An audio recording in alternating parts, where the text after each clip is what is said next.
Bapak Nadiem Anwar Makarim, lahir pada tanggal 4 Juli 1984. Ia dikenal luas sebagai pendiri Gojek, sebuah perusahaan penyedia jasa transportasi berbasis teknologi. Sebelum di Gojek, Bapak Nadiem Makarim sempat merintis karirnya sebagai konsultan di McKinsey dan juga co-founder di Zalora. Sejak dirintisnya Gojek pada tahun 2010 hingga dengan sekarang, Gojek telah bertransformasi menjadi sebuah perusahaan dekakorn yang tidak hanya menyediakan jasa-jasa transportasi, melainkan juga sebagai pemain besar di segmen sistem pembayaran modern GoPay. Sejak Oktober 2019 hingga sekarang, Bapak Nadiem Makarim secara resmi menjabat sebagai Menteri Pendidikan dan Kebudayaan Indonesia.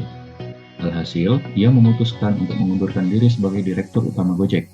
Hal ini dilakukan agar beliau dapat fokus dalam melaksanakan tugasnya sebagai menteri. Berorientasi pada pelayanan.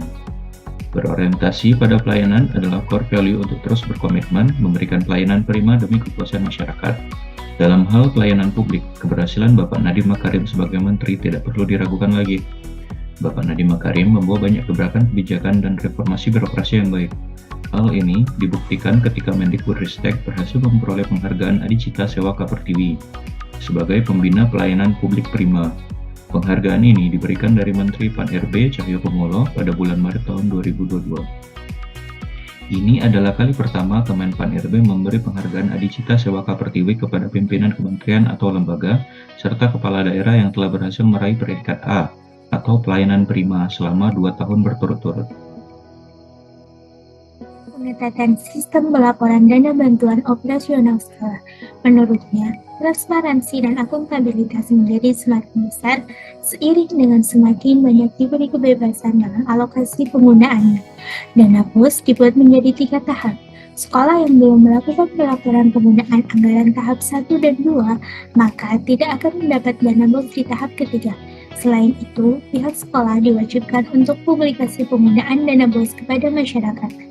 Hal tersebut sesuai dengan core value akuntabel, yaitu melaksanakan tugas dengan jujur dan bertanggung jawab. Kompeten. Bapak Nadiem Makarim menjadi pembicara dalam konferensi tingkat tinggi Transforming Education yang diselenggarakan oleh PBB di New York. Dihadiri oleh para perwakilan negara yang menjadi pionir dalam hal pembelajaran digital. Bapak Nadiem memperkenalkan tentang konsep merdeka belajar yang diterapkan di Indonesia. Oleh karenanya, Bapak Nadiem telah menerapkan core value yang ketiga, yaitu kompeten, dengan meningkatkan kompetensi diri untuk menjawab tantangan serta membantu orang lain untuk belajar. Harmonis, nilai-nilai harmonis yang dapat diambil dari Bapak Nadiem selaku Menteri Pendidikan dan Kebudayaan ialah sikap saling peduli dan saling menghargai tanpa melihat latar belakang. Hal ini dibuktikan dari program kerja beliau, yaitu KIP Kuliah Merdeka, dana bantuan kuota data internet hingga daerah terpencil, bahkan pernah menginap di rumah salah satu guru penggerak di Sleman. Loyal. Nilai loyal yang dapat diambil dari Pak Nadiem adalah beliau rela meninggalkan Gojek untuk mengabdikan diri menjadi Menteri Pendidikan dan Kebudayaan.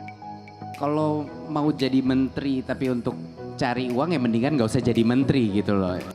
Dedikasi beliau terlihat dalam salah satu program yang disusunnya, yaitu pembelajaran tatap muka terbatas selama COVID. Tidak hanya dalam perencanaan, beliau juga turun langsung ke lapangan dan makan bersama, menginap, dan mendengarkan aspirasi dari guru honorer di Sleman.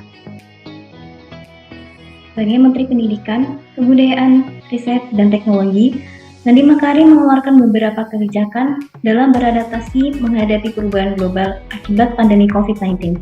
Dimulai dari mengeluarkan kebijakan kurikulum darurat yang merupakan penyederhanaan dari kurikulum nasional dengan tujuan supaya pelajar dan pengajar dapat mendalami topik-topik paling esensial di kala terbatasnya pembelajaran tatap muka. Dilanjutkan dengan kurikulum Merdeka yang dikembangkan sebagai upaya pemulihan pembelajaran yang mana telah mengalami ketertinggalan selama masa pandemi COVID-19. Nadiem Makarim, selaku Menteri Pendidikan, Kebudayaan, Riset, dan Teknologi, melakukan kolaborasi Indonesia dan Belanda dengan membuka peluang baru untuk kemitraan di tingkat pemerintah dan perguruan tinggi di Indonesia dan Belanda. Kolaborasi ini dilakukan dalam rangka pengembangan kapasitas sumber daya manusia dalam penguatan kesiapan sumber daya manusia Indonesia untuk menghadapi tantangan di masa depan, terutama bidang vokasi, pendidikan tinggi, dan budaya.